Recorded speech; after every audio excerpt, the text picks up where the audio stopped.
I saw your Alexander Wayne campaign. Thank you. You saw my shoulders all the way up like this? Yeah, and you said that you don't consider being a little off as a talent and that you wish you had a talent. Do you genuinely feel like you aren't talented?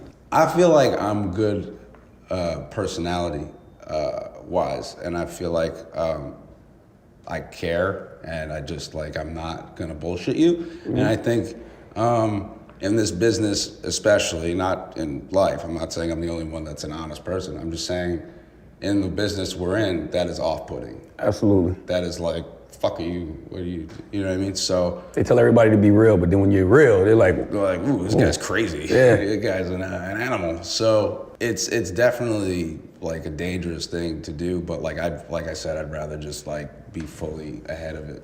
I don't like surprises, so I don't want to give anybody else a surprise.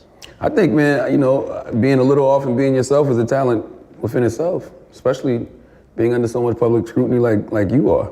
Like, has there been a time in your career where you felt, you know, pressure to not be yourself? Yeah, you know, well, like, it's, you know, a lot of times at events, like, I'm like, I probably shouldn't reek of, like, weed or, like, you know, try and, you know, dress up or, like, do that shit. So sometimes I try, you know, depending on what it is, but I try not to care anymore. It's just been, the last 2 years have been such a shit show that, like, that's just so far down the list. What's made it a shit show? Is it the fallout from relationships, public relationships, or is it just the mental health stuff? I think it's a mixture of all of it. I think there's just a lot of bullshit out there, and I don't know why anyone cares. It's very weird to me, but yeah, it's definitely like trail off from AG and, you know, then like being in other relationships and, you know, being in and out of stuff. I guess it's appealing to some. But yeah, just the following. I don't care about the writing as much as the following really bugs me out. Oh, like when you're just out and about? Like they come to Staten Island, like they come to my house. Wow. And like, it's fucking scary. You're a real star if they're coming all the way to Staten Island. I don't even think they came to Staten Island for Wu-Tang. Like they come. Wow. Bro. They're coming to the fucking middle of Staten Island. So like, I got a mom and a sister that I got a house together with. So it's hard.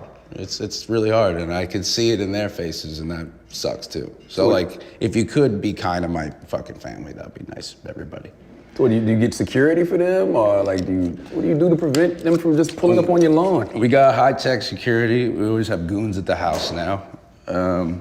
Like I have a guy, and you know, whenever my mom has to go somewhere, we get them, you know, cars or whatever, but it's definitely fucking scary. It's something to think about, like, especially after what just happened to Pop Smoke? Yeah, like that's fucking, it's just, it's scary. It's scary out there. So are you ready for the next level, Pete? Because you got a lot of shit coming. Well, I don't know how to feel yet because it's not out yet. Yeah. So that part of my life hasn't like happened yet. But I'm definitely ready to like make more films and stuff and do more stand-up. I'm really looking forward to like that part. I think the problem is for you, it's about the art. For everybody else, it's not.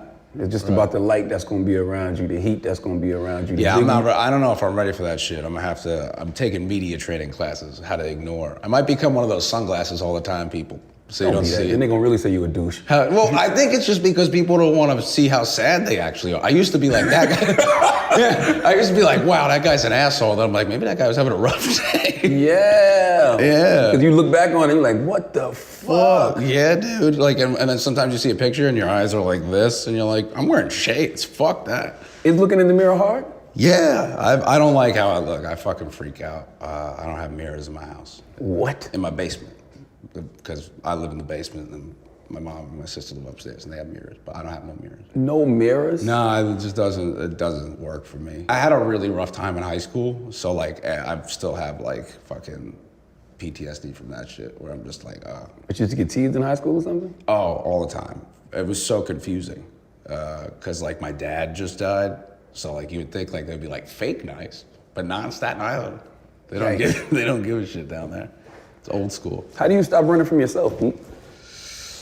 Because you can't live in a world with no mirrors, right? Right. I don't know what I'm gonna. That's something I have to work on. I'm definitely working on trying to love myself more and be less insecure. And I'm doing a lot of DBT therapy, which is dialectical behavior, which is. Oh, break that down. Yeah, it's pretty much for people that have like mental illness, and it teaches you steps and ways to combat like depressive feelings and shit like that. And it's super helpful. So if you guys ever need help, you should check out DBT and CBT, which is cognitive behavior therapy. I do CBT. Yeah. How much do you go to therapy?